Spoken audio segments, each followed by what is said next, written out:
What's going on, guys? My name's Alex, and this is going to be my Blu-ray collection update over the past month and a half or so, or all the time that has passed since I filmed my Blu-ray collection video.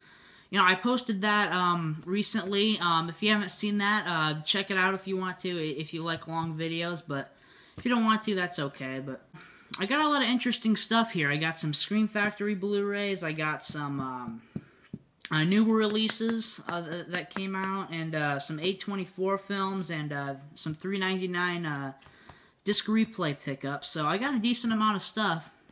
Alright, so let's get started. I'm gonna start out with the newer movies that I got recently from last year.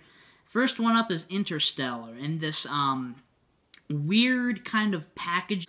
Now, I think I would have rather have gotten the Digibook, not Digibook, the Steelbook from Target. Anyway, Interstellar.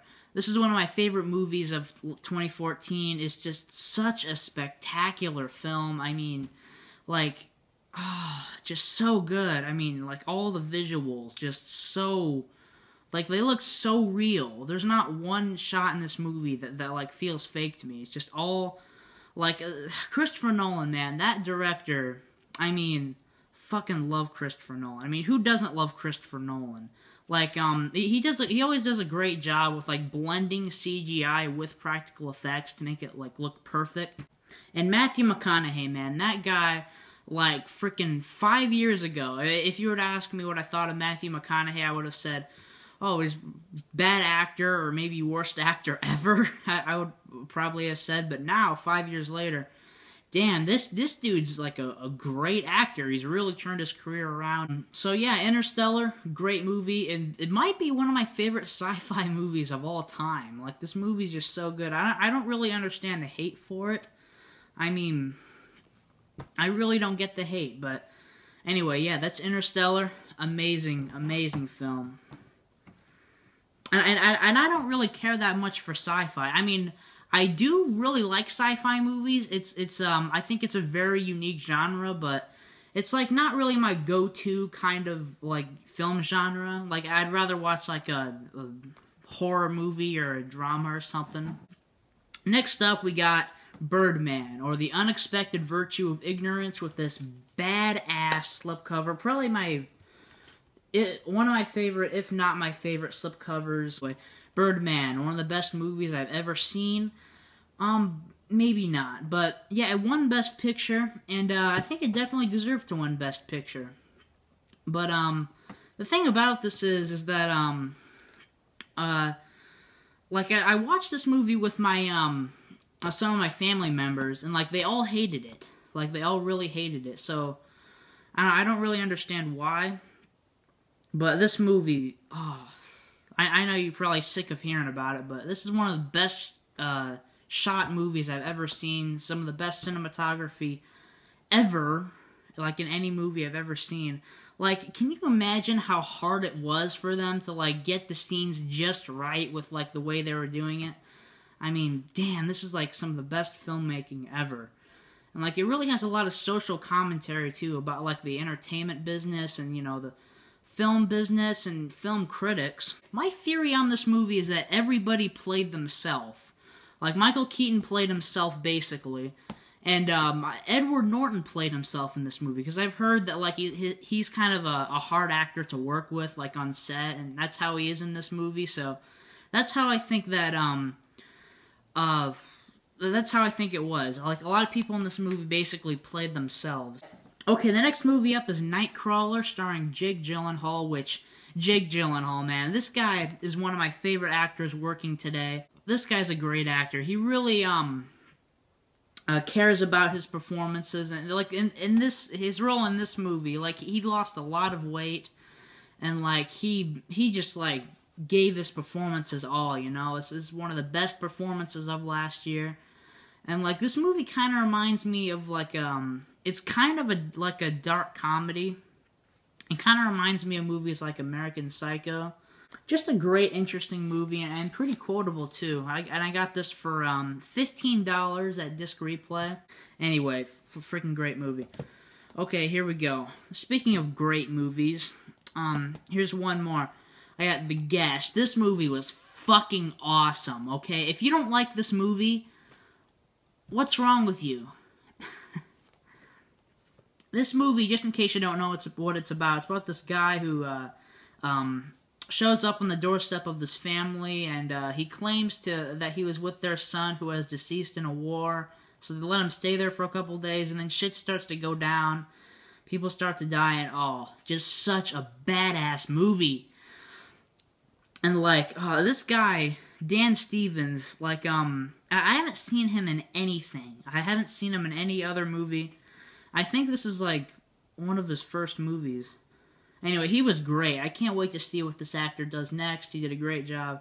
And it's directed by the guy who directed You're Next, which I thought was a pretty good horror film. I don't have it on Blu-ray yet. It's getting kind of cheap now. I'll probably pick that up sometime, but yeah, I thought this was a lot better than You're Next. But this movie just so cool. It's like a comedy and an action thriller and a throwback to 1980s action movies, and I just absolutely loved it. I thought this movie was a blast. It has a great soundtrack.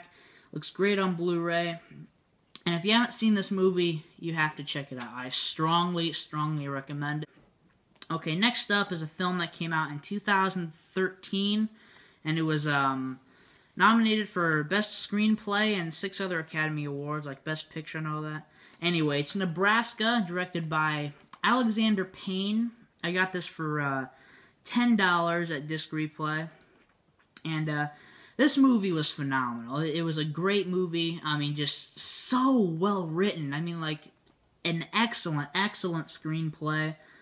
And I haven't seen any of this guy's other movies, Alexander Payne. He did Sideways and The Descendants and some other ones. I'm going to definitely have to check those out now, because this movie just great. And this movie is it feels really independent and low budget. It almost feels like Clerks in a way, because it's in black and white and low budget and very well written and stuff like that. But this movie obviously had a much higher budget than Clerks, but I really like movies like this. All right, next up is a movie I waited a long time to get. I don't know why, because I'm a huge fan of this character, because I'm wearing the shirt. Okay, if you couldn't guess already, it's The Amazing Spider-Man 2, and I don't give a shit what anybody says. I like this movie. I don't really understand the extreme hate for it, where people said, oh, it's one of the shittiest movies I've ever seen, like John Flickster. Yeah, that guy hated the hell out of this movie. But I thought this was a fun movie. I mean, maybe I'm biased because I'm a huge Spider-Man fan. I own all the movies on Blu-ray, and I grew up with the movies, and when I was 4, I played with the action figures and stuff. But I found it very enjoyable. I mean, a lot of people say it's very jumbled and stuff, which I can kind of agree, but I don't know. I personally really liked it.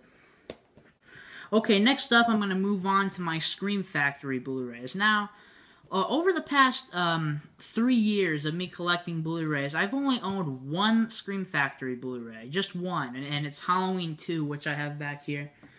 And I've just never gotten any other ones. I mean, 70% of the movies I've never even heard of or haven't seen. But over the past month or so, I've gotten a few Scream Factory movies. Okay, first up, this came out a couple months ago.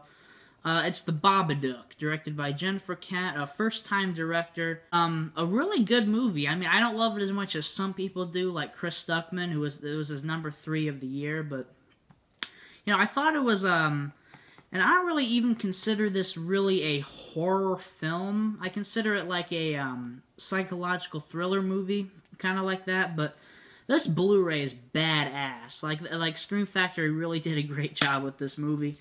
How, it opens up. Really good movie, really creepy atmosphere, and, a pretty good child performance by, what's his name? I don't really care. So yeah, The Babadook. And I can't wait to see what the director, Jennifer Kent, does next. Okay, guys, the next Scream Factory Blu-ray I have came out a couple years ago.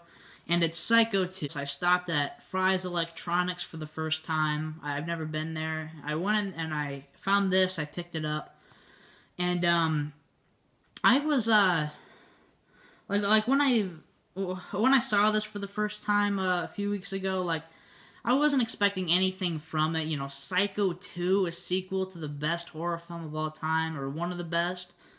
But I watched it, and I was actually really pleasantly surprised at how much I liked this movie. I thought it was really good, actually. I mean, a lot better than I was expecting. Kind of a surprise. It's written by the guy who directed the original Fright Night and the original Child's Play. This movie I found very suspenseful. Psycho 2. If you want to, check it out. I personally liked it. I wasn't expecting much from it. Anyway, my last Scream Factory Blu-ray is Mad Max. Now, I've never seen any of the original Mad Max movies. I saw the Mad Max Fury Road, and I thought that was fucking awesome. I mean, and I got the poster up there for Fury Road. It's a late 70s film, and now after I saw Fury Road, I'm trying to see all the original movies because I really liked it. Anyway, I thought this movie was pretty cool. A pretty good movie. And a pretty cool artwork, too. And I really love how Scream Factory does reversible artwork. Like, that is badass. I really like when that Scream Factory does that. And I almost always switch out the cover. Anyway, Mad Max, pretty cool movie, and I really want to see the other two, The Road Warrior and Beyond Thunderdome. Okay, next up is the 4 A24 films that I got. First up, I got Enemy with Jake Gyllenhaal. Like I said, this dude is one of my favorite actors working today, and in this movie he did excellent as both roles. And I really like movies like this, where it's like really confusing and you're not quite sure what's going on, but pretty much the only way you can fully understand this movie is if you watch Chris Stuckman's, what does he call him? Analyzed review for this. Like, that's the only way you can completely understand this movie. But, yeah, just a really strange movie, like very well shot. I really like the yellow color palette, and it's by the same guy who directed Prisoners, which is my favorite film of second favorite film of 2013. And he's doing this new movie coming out this year called Sacrio, whatever the fuck it's called. But I can't wait for that. And I've heard that he's directing the Blade Runner sequel. That's a good choice. I can't wait for that. Anyway, Enemy. I got this from Amazon. Anyway, Enemy, great movie. Check it out if you like fucking weird cinema. But don't watch that movie if you have some kind of like a phobia of spiders. Because like that movie will just scare the shit out of you. Next movie up is Spring Breakers. And James Franco in this movie. One of his best performances. He was having so much fun with this role, and I loved his character in this film. And I do like this movie. I thought it was a pretty good movie. But I don't know. It's kind of weird. I like the way like it was shot, and the editing was kind of weird though. But, it's got a lot of hot girls in it, and I believe the director's wife is one of the girls. Anyway, Spring Breakers, good movie, one of James Franco's best performances. Okay, it's Under the Skin, and I got this at Best Buy for $13. Now, a lot of people love this movie. I completely understand why you love it. That's fine. But, okay, hear me out. Alright. You know, great cinematography. This movie is shot very well. And, you know, the cinematography is excellent. And, there's this technique that I really liked about it. Like how they, like, set up the cameras in the van. And then, like, Scarlett Johansson literally was picking guys up, and they didn't even know that they were in a film. I found that pretty interesting, and I like the, you know, the atmosphere of the movie, and, like, the, Scarlett Johansson's performance was really good. And, you know, a great, musical score, too. I mean, I really like the music. But, oh, and plus, like Scarlett Johansson gets naked. Like they show her tits and like full frontal nudity. And also this movie has a lot of metaphors like about beauty and stuff like that. But for me, it's just not really for me. I didn't hate it though. I liked a lot of things about it, but it's just too weird, and I don't know. It was okay. Under the Skin. If you love the movie, that's fine. But for me personally, it was just okay. Okay, the last A24 film up is a film that a lot of people hate, and I completely understand why. And it's Tusk. Okay, and for me personally, I had a blast with this movie. I really liked it. I really liked how it was like a straight up comedy, and then it was like a horror thriller, and then at one point it even gets really sad. Like it's just a lot of mixed emotions and stuff like that. But I like movies like that. But when I very first saw this movie a few months ago, I was like, I don't know about that, man. But then I rewatched it, and then I watched it again. I liked it even more. But a lot of people, like when they saw this movie, like they're like, oh, it's just so stupid and all that. I mean, like if you hate this movie, that's fine. I completely understand. But like, what'd you expect? I mean, it's a movie about an old man that's fucking nuts and like who tries to turn somebody into a walrus. I mean, like, what do you expect from that? Like, are you expecting like Academy Award worthy films? But I had a blast with it. I found it very funny, and yeah, I just really like it. But I don't have the slipcover. I wish I had the slipcover. I would recommend this if you like fucking crazy movies, like that's like fucking crazy. Anyway, so yeah, Tusk. Okay, next up are my disc replay pickups. First up, I got Buried with Ryan Reynolds. This movie, like I really like these kind of movies. Like this movie takes place all in one location, and I love movies that take place all in one location.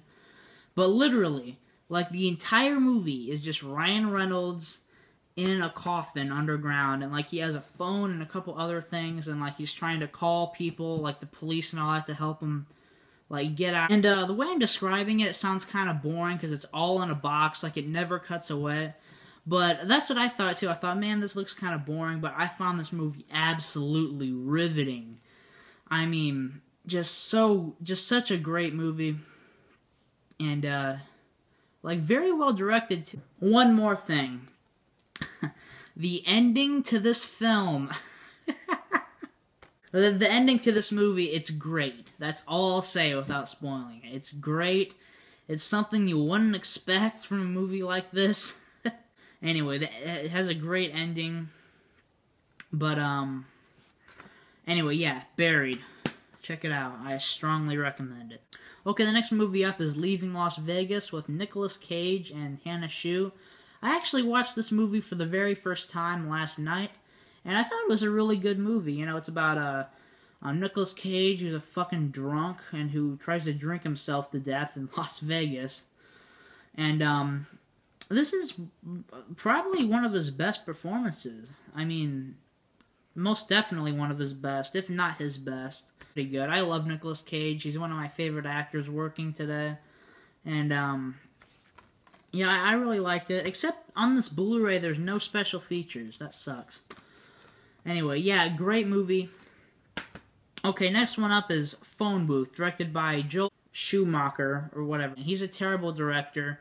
He's directed a few good movies, though. I mean, I hate the man. I mean, he's a piece of shit, but he's directed a few good movies, like I just said. You know, he directed this movie and Falling Down, which I thought was a great movie. Anyway, Phone Booth, I thought this was a damn good thriller. I mean, really good thriller. I mean, a lot better than I thought it was going to be. Another one of those movies that takes place, like, in one location for almost the whole movie. Or I think it is just about the whole movie, on this one street. Like, Kiefer Sutherland is, like, the sniper who, like, tells Colin Farrell that he can't leave the phone booth or else he's going to shoot him. And, oh, it's a really, really damn good thriller. I was really into this one.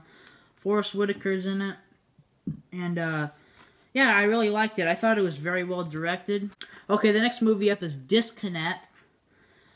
This is like kind of one of those small movies that not too many people have seen. It kind of flew under the radar, but this is like kind of like a small, like kind of low budget. I mean, I don't even know what the hell.